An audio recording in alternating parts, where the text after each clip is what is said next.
What's up, people? This is Niche Girl 30 here, and it's back. Power rankings for the WWE for June 1st for the WWE from the WWE. Now, I haven't done these in a while, and I decided to bring them back because of Payback, the pay per view. I am absolutely excited about this pay per view. I think it's going to do well, and honestly, it kind of made me kind of nostalgic of doing these, and I'm happy that they're actually having power rankings on the WWE.com website. So let's get started with number 25. Number 25 is Sin Cara. Well, he's had both wins and losses, and you really haven't seen him that often, so of course he's going to be at number 25. He's going to be a stagnant 25 from the previous week. Starting at pretty much at 24, just getting on this list, is the Bella Twins over their win over Caitlyn and Natalya. Now, they may not be on this list next week. I really don't care. I don't even know why they returned, but that's just me. At stagnant 23 from the previous week is Biggie Langston. Now, I really think that Biggie Langston should be higher on this list. That's just me. He's a very dominant guy. Not to mention that he's actually beat Alberto Del Rio, but he's also lost against Alberto Del Rio. So that leaves him at a stagnant 23. Now, dropping down, unfortunately, from 20 to 22 is Wade Barrett. The IC champion has not really been doing so well when it comes in the wins department. He has not been winning anything in that, and pretty much in that way. He lost against Fandango. He's lost against The Miz. He's lost against a lot of people, and he's the IC champion. Come on, guys. Give Wade Barrett a bone. Please. Just once. Now, what shocks me is that R-Truth is at number 21 this week. Maybe he was on number 21 because of a show that they actually did off the air. I don't know. I really haven't seen him that often. But moving from 16 to 20 this week and actually making a drop is Jack Swagger, and it's pretty much because he hasn't really been in action. So that makes sense.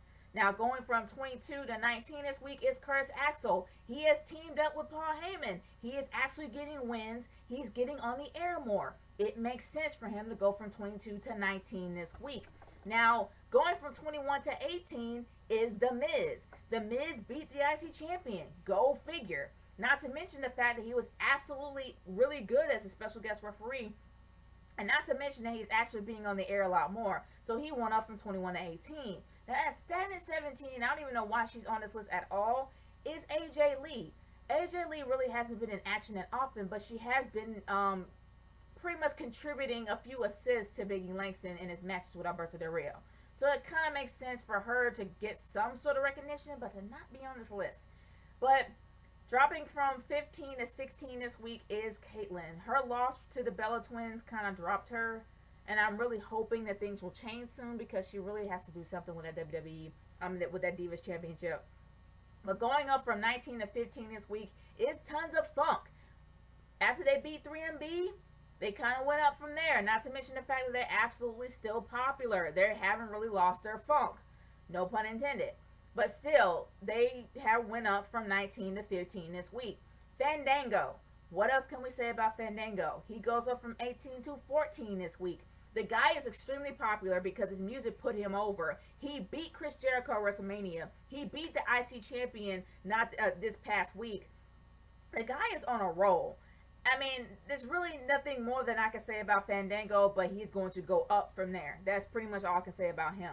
Now, Mark Henry, and they were pretty much generous about this, but he actually was at a last pay-per-view, so it makes sense for him to only drop one rank. He went from 12 to 13 this week, but he has not been in action because of his past loss. Now, the Big Show drops 2 ranks, and we really haven't seen the Big Show that often. He went from 10 to 12 this week. Since it's in-ring action, it makes sense for him to actually drop 2 ranks. But I think he was on the last pay-per-view, so in a way that doesn't really make totally a lot of sense. But going from 13 to 11 this week, actually going up, is Team Hell No. Now, with Daniel Bryan pretty much taking himself a lot seriously now and absolutely thinking he is not the weakest link, he may just win Payback. He may just have Payback for his match that he's going to have against the Shield's 2 members, Rollins and Reigns. So, obviously, they may go up from there. They may be in the top 10 next week. Who knows? But moving on from there to number 10 is Chris Jericho. Chris Jericho went from 11 to 10 this week. He has been on a roll, not to mention the fact he called out CM Punk to have a match with him and to bring him out of whatever seclusion he's in to be at Payback. That's huge. And Chris Jericho, he's on a roll. He actually knows how to push people's buttons. But I will say that he is going to do very well, in my opinion, at Payback. Even if he loses, he's still gonna look good. But dropping from 7 to 9 this week is Triple H. Who would have ever thought that Triple H, the guy in charge of WWE, would go from 7 to 9 this week? That's because he has really been laying low for the last few weeks because of the fact that he has a concussion, or he's playing out of concussion, so he's actually have not been on the air that often. So he dropped from 7 to 9. That's not really a big drop for Triple H. But at a stagnant number 8 is Alberto Del Rio. With this win against Biggie Langston and his loss against Biggie Langston, kind of has him like straight in the middle. So that's why it keeps him at number 8. But going from number 3 to number 7 this week is Brock Lesnar. Brock Lesnar did have a very successful win at Extreme Rules, but we haven't really seen much of him lately. So it makes sense for him to have that huge drop. But at a stagnant number 6, questionable enough for him to even be on this list at all, is Dolph Ziggler. Dolph Ziggler is out with a concussion to the head. He still has his belt, which is shocking enough because he should have lost it a long time ago. And he's still on this list? He hasn't really been on the air that often, let alone do anything else but tweet. But I don't make the list, they do.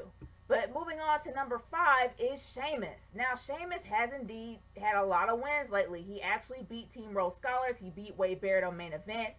He has had a lot of wins, especially this past SmackDown when he literally kicked Damian Sandow in the head after a challenge that he was supposed to win, even though he found out he was cheating. But either or, Sheamus has been on a roll, which makes sense for him to absolutely be at number 5 on this list. But shocking enough, and this kind of surprises me, the Shield is at number 4. They go from number 5 to number 4. It's been all about the Shield, not only on Raw, but also on SmackDown. So why are they so low on this list? Not to mention the fact that they're all champions. They're holding championship gold. While Dean Ambrose happens to be the new U.S. champion, we got Roman Reigns and we got Seth Rollins to actually be the tag team champions. So they should actually be a little bit higher, maybe at number 3, but that's how I see it, not them. But moving on from there, at number 3, and I think a lot of people will absolutely be happy to hear this, John Cena at number 3. Now, shocking enough that our WWE champion is at number 3 on this list. It's surprising enough. You would absolutely think that he would be a lot higher, but since he's not a lot of people's gonna care. But let's face it, he's gonna be in a 3 stages of hell match with him, with John Cena versus Ryback, with himself versus Ryback. Not a lot of people are betting on John Cena to win. I'm hoping that he doesn't, because it would absolutely be wonderful for us to have a different champion, not to mention a heel champion that we have not had in a very long time. So I am all for that, to be completely honest with you. Now, since everybody's pretty much happy and ecstatic that John Cena is number 3, the biggest shocker for me is who is number 2. Randall Keith Orton is number 2 on the Power Rankings list. Now, don't get me wrong, he's had wins. We know this. He's had wins, he's beat people, he's decimated all kinds of folk. But he should not be at number 2. He absolutely has no feud. He just comes out there, fights, and leaves. He's in no feud. He's done nothing to promote Payback. They just throw him in matches, and sure, he gets wins because he never loses, except for a handful of times. But he really should not be at number 2 on this list. But what should I know? I don't make this. But at number 1, and at number 1 from the previous week, beating John Cena as well as Randall Keith Orton is Ryback. Now, honestly, I am happy to hear that Ryback is number 1, because Ryback has been a beast as of late. He has showed his really bad, mean side. Not to mention the fact he's going to do everything he can to decimate and destroy John Cena. And he showed that this previous SmackDown when he put Kofi Kingston not once, not twice, but 3 times into a table. Honestly, in my opinion, that guy is a beast. And I'm thinking that he's going to probably, if he doesn't win his 3 Stages of Hell match at Payback, he is going to leave John Cena in stitches.